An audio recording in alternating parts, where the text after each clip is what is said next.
নমস্কাৰ প্ৰিয় দৰ্শকসকল চাবলৈ আৰম্ভ কৰিছে আসাম লাইভ 7 আৰু ষ্টুডিঅত মই বিকাশ।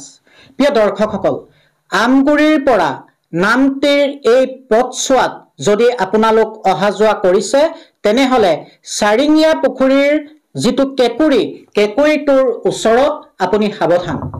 অনাকাংক্ষিতভাৱে অভাৱনীয়ভাৱে অকল্পনীয়ভাৱে আপুনিও পতিত হ'ব পাৰে দুৰ্ঘটনাত। প্ৰিয় দৰ্শকসকল, এই টাৰ্ণিংটোতে একাধিকবাৰ বহুকেইটা দুৰ্ঘটনা সংঘটিত হৈছে। প্ৰাণনাশৰ দৰে ঘটনাও সংঘটিত হৈছে এই টাৰ্ণিংটোৰ কাষত। দুখনকৈ বিদ্যালয়, এই কেকুৰিটোৰ কাষতে দুখনকৈ বিদ্যালয় আছে।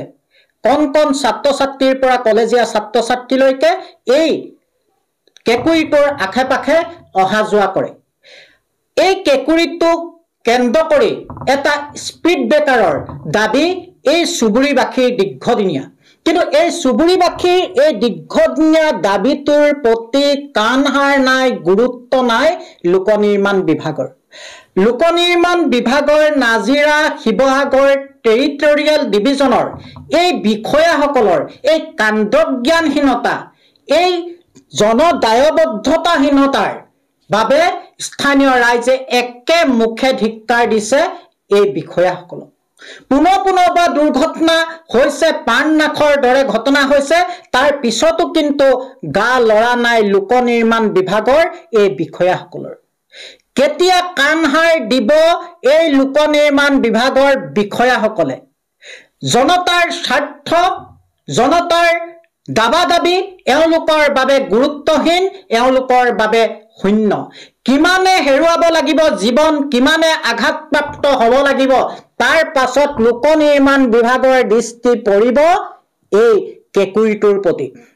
প্ৰিয় দৰ্শকসকল, স্ক্ৰীণত আপোনালোকে দেখিছে কেনেধৰণে এখন নাগালেণ্ডৰ গাড়ী আহি ইয়াত এই টাৰ্ণিংটোত লুটি খাই পৰিছে। কিন্তু ভাগ্য ভাল যে কাষত থকা পুখুৰীটোত গৈ এই গাড়ীখন নুসুমালেগে। যদি সোমালে হলে নিশ্চিতভাৱে গাড়ীখনত অহা আৰোহীয়ে প্ৰাণ হেৰুৱাব লগাৰ দৰে ঘটনাও সংঘটিত হলে। স্থানীয় ৰাইজে দেখিছে কেনেকে তাত সমাৱেশ হৈছে। এইসকল ৰাইজে গাড়ীখন চাবলৈ অহা নাই, তেওঁলোকে ক্ষোভ প্ৰকাশ কৰিছে। ইয়াত এটা স্পীড ব্ৰেকাৰ থকা হলে এই দুৰ্ঘটনা হয়তো আজি নঘটিল হলে। লগতে এই স্থানীয় ৰাইজে এই গাড়ীখন তোলাটো কেনেকৈ সহযোগিতা প্ৰদান কৰিছে আপোনালোকে লক্ষ্য কৰক।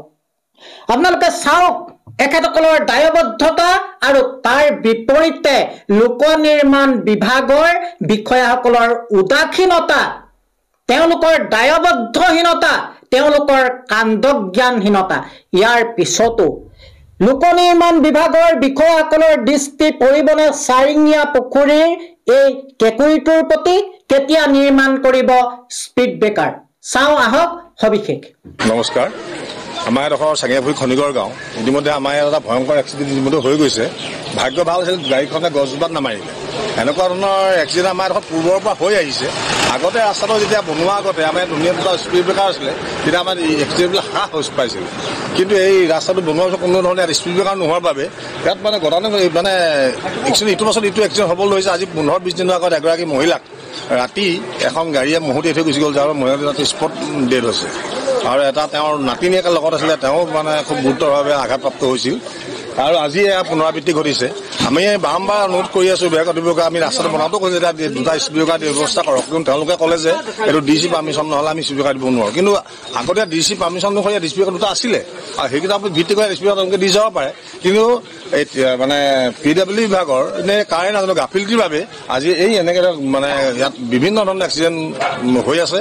আৰু ভাগ্য ভাল আছিল, আমাৰ এই গছজোপা চাওঁতে বহুত মানুহ দেখিছে আপোনালোকে, ইয়াত পৰিয়াল আছে, ঘৰ আছে, কেইবাটা বাসগৃহ, এইখিনি মানুহে ৰৈ থাকে। কিন্তু আজি ভাগ্য ভাল কোনো মানুহে ৰৈ থকা নাছিল, বা কোনো ধৰণৰ চাইকেল বা বাইক আৰোহী নথকাৰ বাবে ভয়ংকৰ এক্সিডেণ্ট তাৰ পৰা আজি কোনো কাৰো প্ৰাণ হানি নোহোৱাকৈ আজি এক্সিডেণ্টটোত হাত সাৰে। কাৰণ আমি বিভাগৰ অনুৰোধ জনাইছোঁ, অনুপলমে আমাৰ এই ধদুৱালিৰ এই চাৰিঙীয়াপুখুৰী অঞ্চলত যিহেতু এটা ডাঙৰ এটা টাৰ্ণিং, ইয়াত স্পীড ব্ৰেকাৰ ব্যৱস্থা কৰিব আমি বিনম্ৰভাৱে অনুৰোধ জনাইছোঁ। নমস্কাৰ। ঐতিহাসিক চাৰিঙাপুখুৰী টাৰ্ণিঙত আজি পুৱা ঠিক 7:30 বজাত যিটো দুৰ্ঘটনা ঘটিলে, এইটো এই ঘটনাটো এয়াই প্ৰথম নহয়, ইয়াৰ আগতো বহু ঘটনা ঘটিছে। আজি সৌভাগ্যক্ৰমে আজি খালি কোনো আৰোহী বা যাত্ৰীবাহী আঘাতপ্ৰাপ্ত বা এনেকৈ জখম হোৱা নাই, কেৱল গাড়ীখনহে বাগৰি গৈছে। কিন্তু সৌভাগ্যৰ কথা যে এইটো ৰাস্তাত মানে সেইটো সময়ত বেলেগ কোনো মানুহ অহা যোৱা কৰি থকা নাছিল বা কোনো ৰৈ থকা নাছিল। কিন্তু আমি বিভাগীয় কৰ্তৃপক্ষক আমাৰ চাৰিঙাপুখুৰী অঞ্চলৰ ৰাইজেই হওক বা বিভিন্ন চেনেলৰ দ্বাৰা বিভিন্ন আগৰবাৰ বহুতবাৰ আমি অনুৰোধ আবেদন নিবেদন জনাইছোঁ যে এটা দুফালে দুটা খুব শক্তিশালী স্পীড ব্ৰেকাৰ প্ৰয়োজন আছে। কাৰণ এই ৰাস্তাটো কেৱল জীপ গাড়ী, বাইক চালক, ডাম্পাৰ, ট্ৰাক ইত্যাদি বহুত গাড়ী বহুত মানে অহা যোৱা কৰি থাকে, যথেষ্ট ব্যস্ত ৰাস্তা। গতিকে যিকোনো মুহূৰ্তত দুৰ্ঘটনাৰ সম্ভাৱনা যথেষ্ট বেছি। গতিকে আমি এই সংবাদ মাধ্যমৰ যোগেদি আমি বিভাগীয় কৰ্তৃপক্ষক পুনৰবাৰ জনাব বিচাৰিছোঁ যে ইয়াত এটা শীঘ্ৰেই দুফালে শক্তিশালী দুটা স্পীড ব্ৰেকাৰ ব্যৱস্থা কৰে, যাতে ভৱিষ্যতে এনে দুৰ্ঘটনাৰ সম্ভাৱনা হ'ব নোৱাৰে আৰু কাৰো জীৱন বা মানে সমাজলৈ বিপদ কঢ়িয়াই আহিব নোৱাৰে। নমস্কাৰ।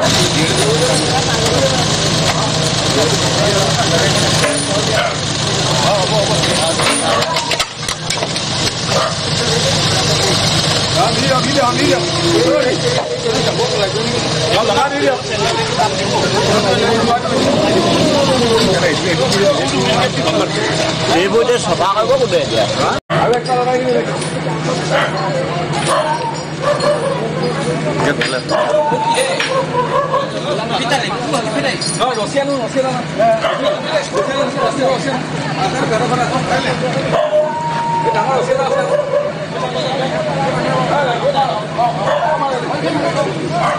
পাঁচ